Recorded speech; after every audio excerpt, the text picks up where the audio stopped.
Hey guys, this is Tim Coomer, and welcome to Rockville Writers Colony.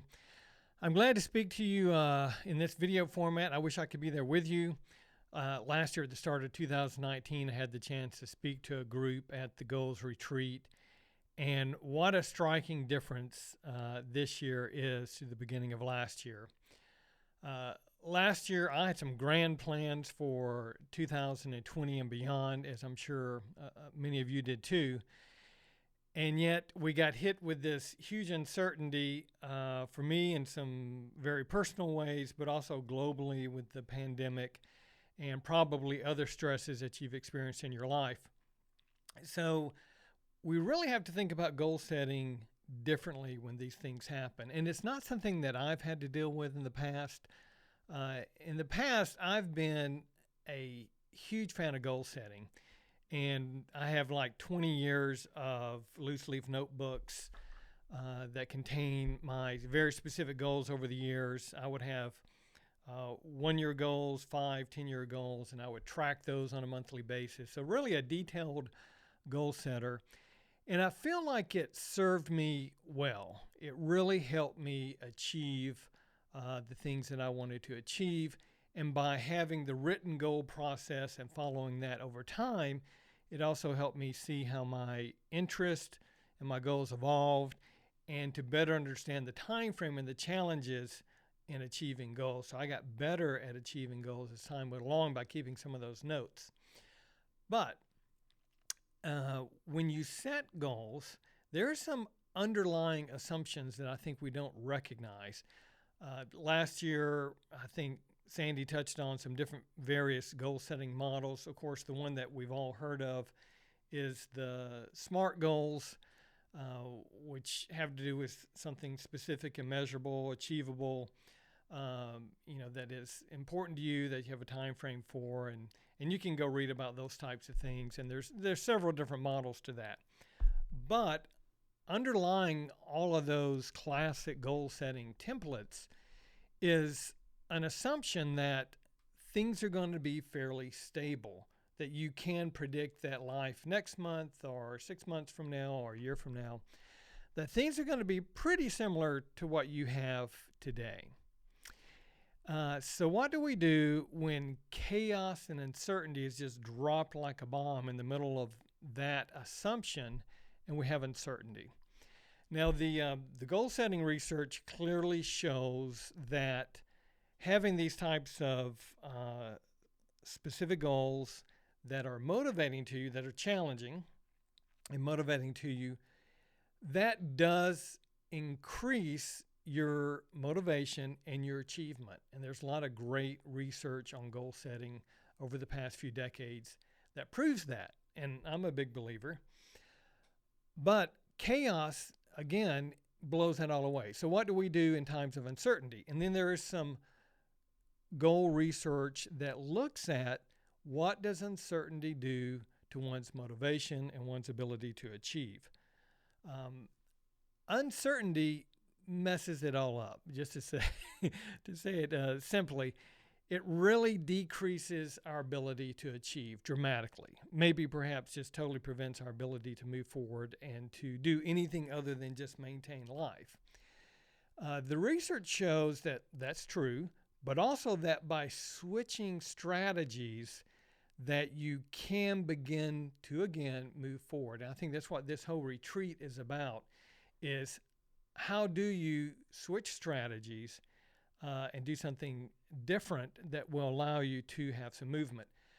I think the key thing there that we've discovered through research and for me personally in my own experience, which I'll share a little bit of that with you in a moment, is to change the time frame and the expectations. So we have to move the time frame in very tight.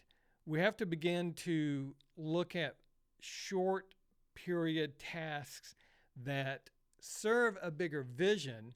And I would suggest that you kind of move from having these long-term, very specific global goals that are measurable and specific and create this motivation to having more of a generalized vision for where you want to go, and then drop your time frame down into something very short and tight where you have very doable small tasks on a time frame that works for you, that you're comfortable with. And I think that becomes very personal. Um, in my experience, I started off 2020 with some big goals, big plans. I had a new, my first book, and perhaps my only book, uh, drop on, I think it was January 7th, about the same time that I discovered that I had some form of cancer. So I canceled tons and tons of plans where I had some TV interviews and podcast interviews to promote my book. All that just immediately went away. All of my goals for 2020 went away.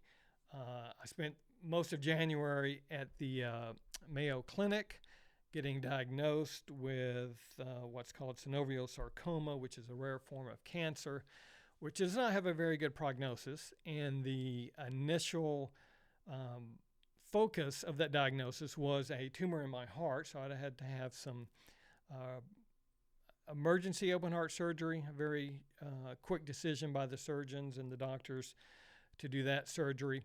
So my time frame went from this global, big 1 year, 5 year, 10 year kind of planning down to initially simple daily goals to really survive day to day during that initial period of being diagnosed and dealing with that, the weight of that, and dealing with the open heart surgery. It became just daily, what do I need to do today? And it was just in my mind. It might even be as short term as I have a cardiac MRI to go do. I have a brain MRI to go do. How do I get through those procedures? And I would create short-term little goals for what I would do in the MRI machine. For example, play some kind of game or have some kind of mental challenge I would do through that process. So those daily and task-oriented little goals kind of got me through that initial period. And then over the months, as I came back to Nashville, we were in Rochester, Minnesota, for that initial diagnosis and surgery. We got back to Nashville. I had chemotherapy to look at. And again, I was still focused just day to day surviving, had a lot of challenges those first couple of months.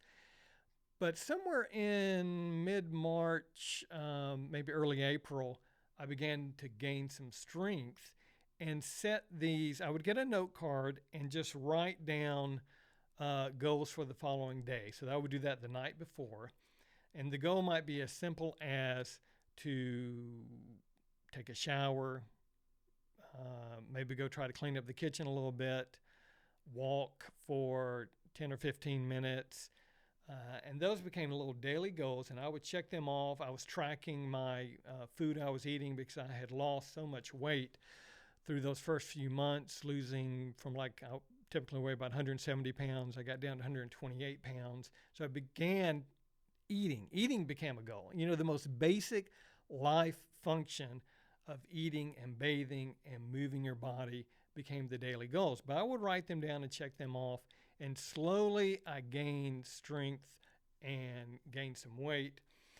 And then I started looking at life in terms of the chemotherapy I've been through at this point in making this video, 12 cycles of chemotherapy. So and those are every 3 weeks. So every 3 weeks, I would make a 3-week set of goals. So my time horizon moved from almost hourly to daily to then 3-week cycles, where every time I just looked at life in terms of 3-week chemo cycles. And I have goals for those 3 weeks.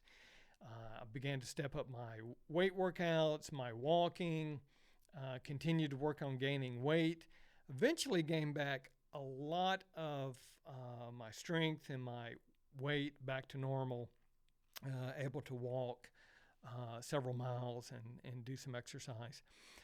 So I still am working on kind of 3-week cycles. At this point right now in making this video, I'm right before what is supposed to be some experimental immunotherapy treatment at MD Anderson in Houston. We're waiting for the final word on how that's going to be scheduled and play out. But that's probably, I'm making this at the beginning of, at the end of November. So, about 6 weeks maybe before you guys come down for the retreat. And December looks like it's going to be pretty much 3 or 4 weeks at MD Anderson in Houston for this therapy, immunotherapy. And hopefully that will put me into a period of, I don't know if we call it remission or reduced severity of the cancer prognosis, something that gives me some time off of chemotherapy. The uncertainty is huge. You know, the uncertainty for this treatment is anything from you get absolutely no benefit to the possibility of getting some pretty decent benefit that could be durable for an extended period of time. So, total uncertainty. So, I'm sticking with my 3-week and short-term mentality, but I'm hoping that I emerge out of that with a longer time frame. And again, I can begin to look at maybe a month, 2 months, 3 months down the road and start making bigger plans and more specific goals for myself on a longer term basis. But for you guys, as you look at what the pandemic, the uncertainty of 2020 has done to your goals, what I encourage you to do is really to take this time during the retreat, and you're in a lovely, beautiful place at Rockville Writers Colony. I know the retreat will be very beneficial to you. I know Sandy's got some great plans for what you'll be learning and the time that you'll have to be off by yourself and to really think and reflect, which perhaps none of us have taken the time to do as we should over the past several months. So take advantage of that and think about in 2021, which is hard to imagine, but in 2021, in general, you know, what is this overall view that you have of the year of what you would like to accomplish without us getting into this heavy-duty goal setting that perhaps some of us have done in the past?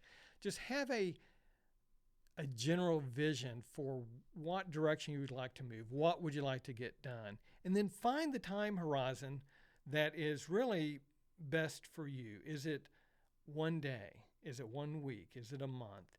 And make small goals for that time period that is comfortable for you.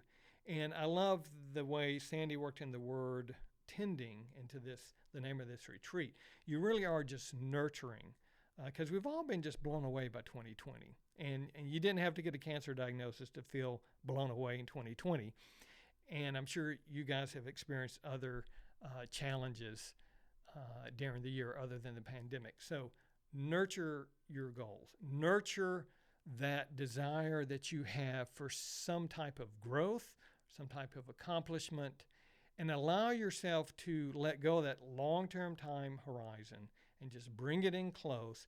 And let's just move forward with, one, some confidence that we can move forward, with some certainty, once again, because we lost a lot of certainty during 2020, with some certainty that you can affect what's happening around you, that you can control your choices, that you can get things accomplished and begin to tend and nurture that movement. And I think what we'll see, I'm a big believer that in 2021, we're going to see some really good improvements in just about everything. So I'm very optimistic about the year. I hope that you too will be optimistic, that you will take everything in that you can from this retreat this weekend and begin to move forward and find that new dream, that new destination that you nurture every day. Thank you.